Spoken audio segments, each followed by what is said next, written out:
Καλωσορίζουμε σήμερα μια ξεχωριστή καλεσμένη, την κυρία Αλεξάνδρα. Μια κυρία γεμάτη σοφία και ιστορίες.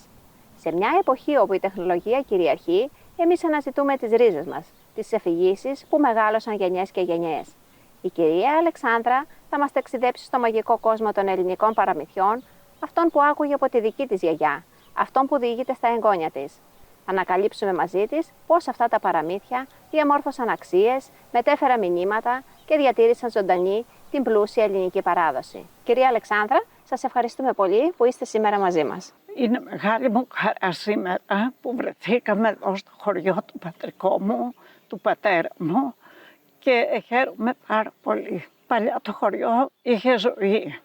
Ήταν ένας οικισμός με το σχολείο του, με παιδιά πάρα πολλά, που σήμερα έχει κλείσει και δεν υπάρχει πια. Μένουν μόνο πολύ λίγοι κάτοικοι. Εκείνα τα χρόνια, την παλιά εποχή, οι μεγαλύτεροι διηγούνταν ιστορίες και παραμύθια στους μικρότερους. Βεβαίως. Θυμάμαι και τη γιαγιά μου και τη θεία μου, πότε με νεράιδες και πότε άλλες ιστορίες. Λέγανε συχνά ότι υπήρχαν εξωτικά νεράιδες και... Ακριβώς, ναι. Και για εξωτικά μιλούσαν και για νεράιδες. Κυρία Αλεξάνδρα, εσάς ποια παραμύθια σας άρεσαν όταν ήσασταν μικροί? Όταν ήμουν μικρή, παιδί και ειδικά κορίτσι, μου άρεσαν τα μαγικά παραμύθια που αναφέρονταν σε βασιλόπουλα, σε βασιλοπούλες, αλλά και σε απλούς ανθρώπους που έφεραν εις πέρας δύσκολες αποστολές. Γίνονταν θαύματα που προέρχονταν είτε από ένα μαγικό πρόσωπο, έναν δράκο, μια νεράιδα, έναν μάγο, ή από ένα μαγικό αντικείμενο, όπως ήταν ο καθρέφτης, το μήλο ή και ακόμα από ξόρκια. Ο ύπνος που περίμενε η βασιλοπούλα μέχρι να δεχτεί το πρώτο φιλί της αγάπης. Εξίσου μου άρεσαν και τα παραμύθια που αναφέρονταν σε ζώα, σε πουλιά, σε φυτά που προσωποποιούνταν μέσα σε ένα έμψυχο περιβάλλον και αντιμετώπιζαν πολλές δυσκολίες και περιπέτειες. Όταν σας αφηγούνταν ιστορίες οι μεγαλύτεροι, ποια είναι η δική σας αγαπημένη ανάμνηση? Θυμάμαι ακόμα και σήμερα την απαλή και γλυκιά φωνή της γιαγιάς μου που μας έλεγε ωραία παραμύθια, αβίαστα, καθαρά, που μας μάγευαν και μας αγίνευαν. Κυρία Αλεξάνδρα, είστε γιαγιά. Ποια είδη παραμυθιών θέλετε να αφηγήσετε στα εγγόνια σας? Υπάρχουν πάρα πολλά είδη. Πρώτον, τα σαγηνευτικά παραμύθια που αναφέρουμε και πιο πριν, που μας μεταφέρουν σε μαγικές χώρες, που γίνονται θαύματα και έχουν και περιπέτειες. Επίσης υπάρχουν τα κοινωνικά παραμύθια που διαπραγματεύονται κοινωνικά θέματα και το παιδί θέλει να γίνει και αυτό ένας ήρωας. Τα συνεργατικά παραμύθια, τα κυκλωτικά, ένα είδος παραμυθιών που το παιδί λάβαινε μέρος, ενεργούσε και δεν ήταν ένας απλός ακροατής. Μετά την αφήγηση, ο αφηγητής έκανε αρκετές ερωτήσεις ανοιχτού τύπου στα παιδιά μέσα από τα δρόμενα του παραμυθιού με σκοπό την εκπαιδευτική επίδραση. Έτσι τα παιδιά μπορούσαν να εκφράσουν τις σκέψεις τους, τις αντιλήψεις τους, τα συναισθήματά τους. Είναι σημαντικά τα παραμύθια για τα παιδιά, κύριε Αλεξάνδρα? Βεβαίως, τα παραμύθια είναι πολύ σημαντικά για τα παιδιά και απαραίτητα. Είναι ένα εργαλείο γνώσης, μάθησης και αγωγής που συμβάλλει στην ψυχοσωματική του ανάπτυξη. Η γνώση και η μάθηση πρέπει να έχει ανθρωποκεντρικό χαρακτήρα και νομίζω το παραμύθι έχει το χαρακτήρα αυτό. Το παιδί αποκτά κίνητρα, ευθύνη, λόγο, κεντρίζει τη φαντασία, προκαλεί την νόηση. Κυρία Αλεξάνδρα, εσάς ποιο ήταν το αγαπημένο σας παραμύθι? Αγαπημένο μου παραμύθι ήταν η νεράιδα της λίμνης. Μια φορά και ένα καιρό, ένας βασιλιάς είχε το παλάτι του κοντά σε μια λίμνη. Αυτός ο βασιλιάς είχε 3 κόρες, νεράιδες. Όλη την ημέρα τις κρατούσα κλεισμένες στο σπίτι και μόνο τη νύχτα τις άφηνε να βγουν έξω. Έτσι, οι 3 κόρες έβγαιναν το βράδυ έξω, πήγαιναν στη λίμνη, τραγουδούσαν, χόρευαν, γέλαγαν και γλεντούσαν. Ένα βραδάκι πήγε κοντά στη λίμνη ένα βοσκόπουλο να κυνηγήσει. Άκουσε τις χαρούμενες φωνές και διερωτήθηκε τι να γίνεται άραγε, ποιος να παίζει και να τραγουδά στη λίμνη. Πλησίασε στην ακρολιμνιά και τι να δει, 3 πανέμορφες κόρες να παίζουν πάνω στα νερά της λίμνης. Δεν κρατήθηκε και φώναξε εσείς τι κάνετε, ποιες είστε? Οι 3 νεραϊδοκόρες μόλις άκουσαν την ανθρώπινη φωνή εξαφανίστηκαν. Κρύφτηκαν μέσα στα νερά της λίμνης. Το βοσκόπουλο λυπήθηκε πολύ. Λυπήθηκε που δεν του μίλησαν. Από τότε κάθε μέρα, κάθε βραδάκι πήγαινε στη λίμνη μήπως και τις ξαναδεί. Και προπάντων μήπως δει τη μικρότερη νεράιδα που χόρευε πάρα πολύ ωραία. Δυστυχώς όμως οι κόρες δεν ξαναεμφανίστηκαν στη λίμνη. Κάθε βράδυ συνέχιζε να πηγαίνει στη λίμνη παίρνοντας μαζί του τη φλογέρα. Εκεί έπαιζε λυπητερά τραγούδια. Όμως οι νεράιδες δεν εμφανίστηκαν ποτέ. Ο πατέρας τους, ο βασιλιάς, στενοχωρήθηκε πολύ που δεν τον άκουσαν και τις τιμώρησε να μην ξαναβγούν από το παλάτι ούτε και τη νύχτα. Η μικρή κοπέλα, η μικρή νεράιδα κάθονταν στο παράθυρο του δωματίου της, άκουγε τα λυπητερά τραγούδια και λυπούνταν πολύ. Λέει μια μέρα στον πατέρα της να πάει να της επιτρέψει να επισκεφτεί το βοσκόπουλο. Όμως δεν έλαβε απάντηση. Το βοσκόπουλο συνέχιζε να παίζει τα λυπητερά του τραγούδια, ώσπου τα πουλιά έκλαιγαν και τα φυτά άρχισαν να μαραίνονται. Όταν είδε ο βασιλιάς όλα αυτά, πλησίασε την κόρη του και της λέει «Πήγαινε αν θέλεις στη λίμνη, μπορείς να πας, όμως να ξέρεις ότι δεν θα ξαναγυρίσεις πάλι στο παλάτι, δεν θα ξαναγίνεις νεράιδα». Η μικρή νεράιδα έτρεξε χαρούμενα κοντά του και από τότε έζησαν μαζί ευτυχισμένοι. Κυρία Αλεξάνδρα, μας συνεπήρατε όπως μας αφηγηθήκατε το παραμύθι αυτό. Ήταν πάρα πολύ σημαντικό και γίναμε κι εμείς παιδιά και σας παρακολουθήσαμε. Θυμάστε κάποιο άλλο? Ναι, βεβαίως. Να πούμε τη Χρυσοφεγγαράτη. Μια φορά και ένα καιρό ήταν 3 αδερφές. Η Μήλο, η Ρόιδο και η Χρυσοφεγγαράτη. Η Μήλο και η Ρόιδο κάθε πρωί στολίζονταν και έβγαιναν στον ήλιο και τον ρωτούσαν «Ήλιε μου προς ήλιε μου, ποια είναι ομορφότερη, η Μήλο ή η Ρόιδο?» Και ο ήλιος απαντούσε «Και η Μήλο και η Ρόιδο καλές είναι, μα σαν τη Χρυσοφεγγαράτη δεν είναι». Οι 2 αδερφές θύμωναν με τα λόγια που άκουγαν και αποφάσισαν μία μέρα να εξαφανίσουν την αδερφή τους. Πήραν ένα ταψί ζυμωτό ψωμί και λένε στη Χρυσοφεγγαράτη «Δεν πάμε έναν περίπατο να κρυώσει το ψωμί?» Η Χρυσοφεγγαράτη δέχτηκε. Καθώς προχωρούσαν έφτασαν σε ένα γκρεμό. Η Μήλο πέταξε το ταψί με το ψωμί στον γκρεμό και είπε τάχα πως τις γλίστρισε.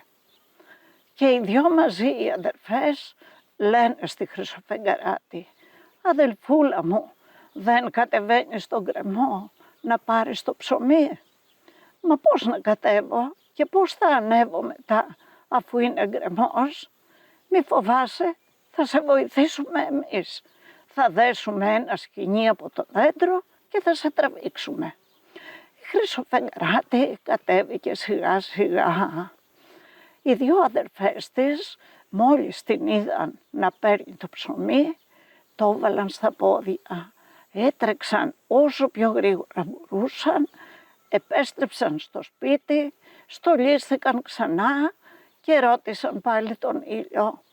«Ήλιε μου προς ήλιε μου, ποια είναι ομορφότερη, η Μήλο ή η Ρόιδο?»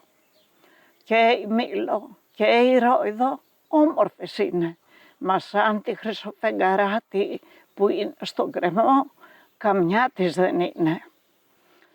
Ένα βασιλόπουλο το βραδάκι εκείνη την ημέρα κυνηγούσε κοντά στην περιοχή εκείνη.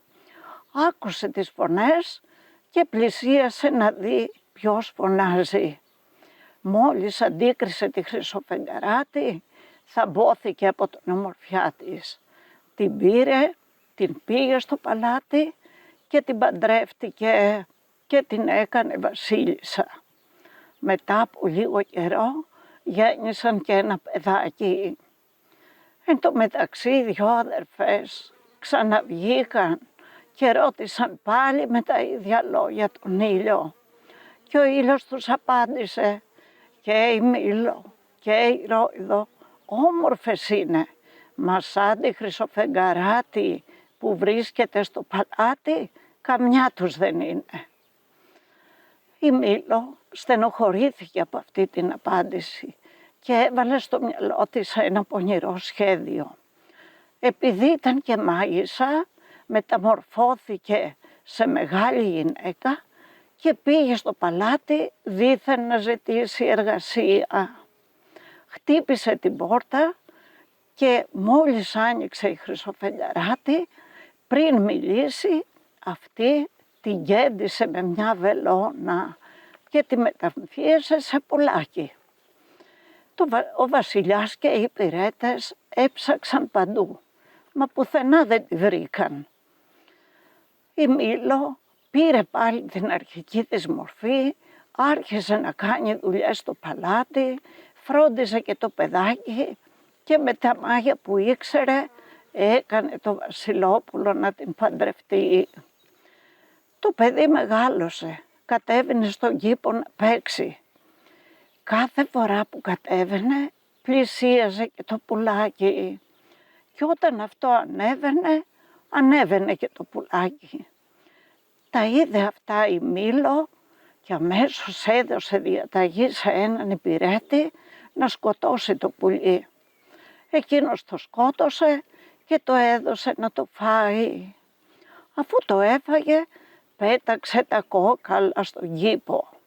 Στο μέρος που τα πέταξε φύτρωσε ένα δέντρο, μια μηλιά που μεγάλωσε γρήγορα και έκανε ένα κατακόκκινο μήλο. Το παιδί συνέχιζε να κατεβαίνει στον κήπο και τότε και το μήλο κατέβαινε, πήγαινε μαζί του και παίζανε. Και όταν το παιδί ανέβαινε και το μήλο στη μιλιά. Το είδε και αυτό η Μήλο και αμέσως διέταξε ξανά τον υπηρέτη να κόψει το μήλο και εκείνος το έκανε. Τη στιγμή όμως που το καθάριζε ακούγεται μια φωνή: μη με κόβεις, πονάω πολύ». Το βασιλόπουλο άκουσε τη φωνή της Χρυσοφεγγαράτης και αμέσως διέταξε τη Μήλο να της δώσει την αρχική της μορφή. Αμέσως ξεπετάχτηκε η Χρυσοφεγγαράτη ακόμα πιο όμορφη. Ο βασιλιάς έδιωξε τη Μήλο από το παλάτι και έζησαν αυτοί καλά και εμείς καλύτερα. Ήταν πάρα πολύ ωραίο, κυρία Αλεξάνδρα μου. Σας ευχαριστούμε πάρα πολύ. Έχετε και κάποιο άλλο? Βεβαίως έχω και άλλο. Έχω τον Άνω και τη Χρυσοχέρα. Θα μας τα πείτε και αυτό? Βεβαίως. Μια φορά και έναν καιρό ήταν ένας μιλωνάς και είχε μια κόρη που ήταν πολύ όμορφη. Ο μιλωνάς υπερηφανευόταν πως είχε πολύ όμορφη κόρη, αλλά πως ήταν και πολύ χρυσοχέρα. Μάλιστα έλεγε πως η κόρη του μπορούσε να γνέσει το σανό και να το κάνει χρυσάφι. Από τα πολλά του πενέματα έμαθε ο βασιλιάς τα λόγια του. Αμέσως έδωσε διαταγή στους υπηρέτες να του φέρουν τη χρυσοχέρα κόρη. Τι να κάνει ο Μιλωνάς, πήρε την κόρη του και πήγε στο παλάτι. «Εσύ είσαι εκείνη που γνέθεις το σανό και το κάνεις χρυσάφι», της είπε ο βασιλιάς, και την οδήγησε σε ένα μεγάλο δωμάτιο γεμάτο με μια θυμονιά. Της έδωσε και μια ρόκα και της λέει: «Άρχισε να δουλεύεις. Αν μέχρι αύριο το πρωί δεν γνέσεις το σανό και να τον κάνεις χρυσάφι, θα σε τιμωρήσω σκληρά». Η κόρη στενοχωρήθηκε πολύ και άρχισε να κλαίει. Πώς ήταν δυνατόν να γνέσει το σανό και να το κάνει χρυσάφι? Πάνω στην απελπισία της ανοίγει το παράθυρο και εμφανίζεται ένας νάνος. «Εγώ είμαι αυτός που θα κάνω το σανό χρυσάφι. Εγώ μπορώ να το κάνω. Θα σε βοηθήσω. Αλλά όταν τελειώσω, τι θα μου δώσεις?» «Θα σου δώσω το βραχιόλι μου». «Όχι, όχι, εγώ δεν θέλω βραχιόλια». «Θα σου δώσω τα πλούτη μου». «Όχι, όχι, ούτε πλούτη θέλω». «Θα μου δώσεις το πρώτο γιο που θα κάνεις όταν γίνεις βασίλισσα». Τι να κάνει η χρυσοχέρα, πάνω στην απελπισία της δέχτηκε. Εξάλλου δεν πίστευε πως θα γεννήσει ένα γιο ή πως θα γίνει βασίλισσα. Ο νάνος πέρασε όλη τη νύχτα γνέθοντας και μετατρέποντας το σανό σε χρυσάφι. Η κόρη τον βοηθούσε ευχαριστημένη. Ο βασιλιάς το πρωί, όταν είδε τόσο χρυσάφι, δεν πίστευε στα μάτια του. «Θα σε κάνω γυναίκα μου, θα σε κάνω βασίλισσα», της είπε, και έδωσε διαταγή στους υπηρέτες του να κάνουν όλες τις ετοιμασίες για το γάμο. Και έγινε ένας γάμος περίλαμπρος. Μετά από λίγο καιρό η βασίλισσα γέννησε ένα μωρό, ένα όμορφο αγόρι, και όλοι χαίρονταν στο παλάτι και πιο πολύ χαίρονταν ο βασιλιάς. Το παιδάκι μεγάλωσε, ώσπου η βασίλισσα το έπαιρνε, τον πήγαινε στο βασιλικό κήπο για να παίξει. Μια μέρα να σου και εμφανίζεται μπροστά της ο νάνος. Ήρθα», της λέει, «ήρθα να πάρω το γιο σου». «Όχι, όχι, όχι το γιο μου, να σου δώσω όλα τα πλούτη μου. Δεν θα πάρω το γιο σου αν μου πεις πως με λένε».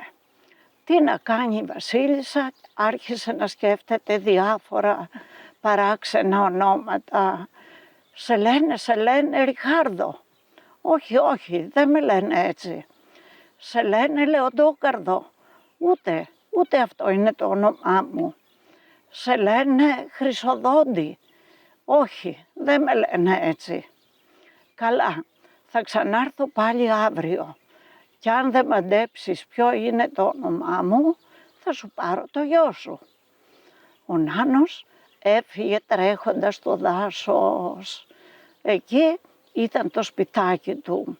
Άναψε μια μεγάλη φωτιά στην αυλή, έψησε μπόλικο κρέας, έφαγε, ήπιε και κρασάκι και άρχισε να χορεύει γύρω από τη φωτιά, τραγουδώντας: «Αύριο θα πάρω το γιο της βασίλισσας, γιατί δεν ξέρει πως με λένε Μπαρμπίλι, Μπαρμπίλι».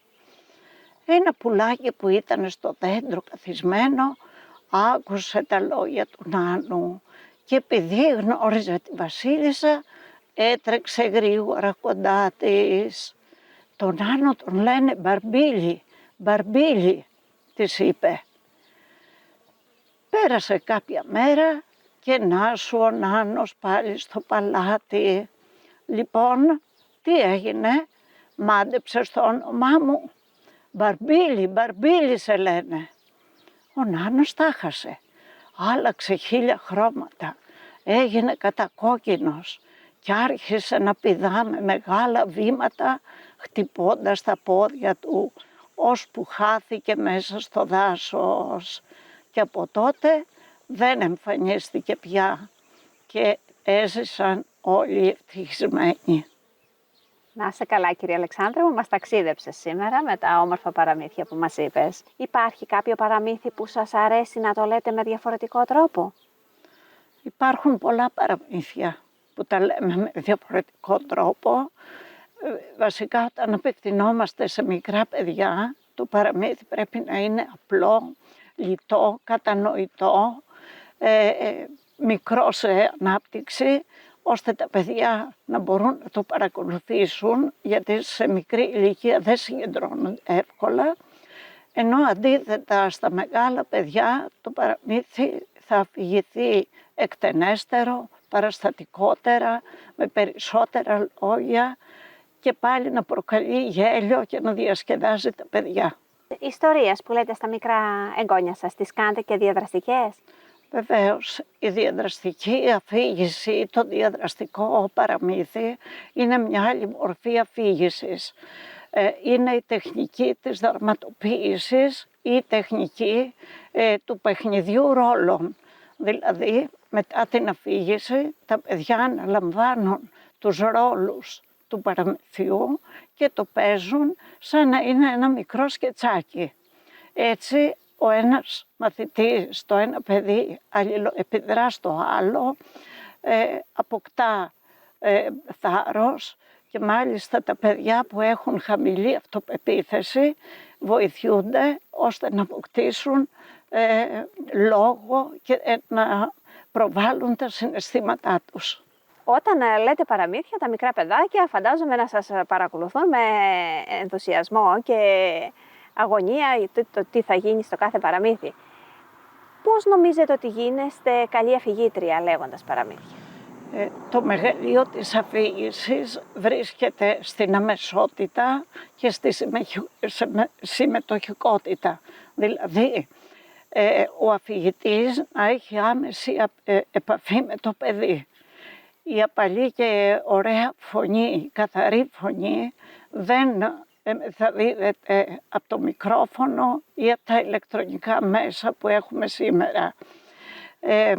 Μια καλή αφηγήτρια, ένας καλός αφηγητής πρέπει να διαθέτει τονισμό της φωνής, χρωματισμό της φωνής, ύφος και ύψος στη ροή του λόγου που πρέπει να βγαίνουν ομαλά και παραστατικά. Το παιδί λοιπόν συγκεντρώνεται, παρακολουθεί την εξέλιξη του παραμυθιού, δένεται ψυχικά με τον αφηγητή και ικανοποιείται.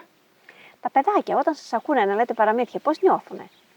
Πιστεύω πάρα πολύ καλά και το ζητούν και το επιδιώκουν. Κυρία Αλεξάνδρα, ο σύγχρονος τρόπος ζωής μας έχει αποξενώσει από το ελληνικό παραδοσιακό παραμύθι και αυτό τείνει να εξαφανιστεί, μην πω ότι έχει εντελώς εξαφανιστεί. Πώς το βλέπετε αυτό που οι ήρωες των παραμυθιών, των ελληνικών παραμυθιών, έχουν πάψει πια να είναι στις ζωές των παιδιών μας? Το βλέπω πολύ άσχημο, γιατί το παιδί πρέπει να έχει άμεση επαφή με τον αφηγητή, να βλέπει, να ακούει το χρωματισμό της φωνής, τους μιμητικούς ήχους των πουλιών, την εναλλαγή των φωνών, των προσώπων, πράγμα το οποίο δεν γίνεται με τα σύγχρονα μέσα. Έχει χαθεί ο τρόπος αφήγησης του παραμυθιού και μαζί με αυτόν χάνονται και τα πολιτιστικά μας στοιχεία, ο πολιτισμός μας. Κυρία Αλεξάνδρα, θέλουμε μέσα από την καρδιά μας να σας ευχαριστήσουμε θερμά που μαζί σας σήμερα ξανανιώσαμε κι εμείς πάλι παιδιά και ακούσαμε τα παραμύθια των παιδικών μας χρόνων. Και είμαστε ευγνώμονες γι' αυτό. Και εγώ σας ευχαριστώ πάρα πολύ που μου δώσατε την ευκαιρία στο πατρικό μου χωριό να ξανάρθω και να ζήσω από κοντά τα παραμύθια που μου έλεγε η γιαγιά μου. Ευχαριστούμε θερμά και όλους εσάς που μας παρακολουθήσατε σήμερα. Αν σας άρεσε και αυτό το βίντεό μας, κάντε εγγραφή στο κανάλι μας.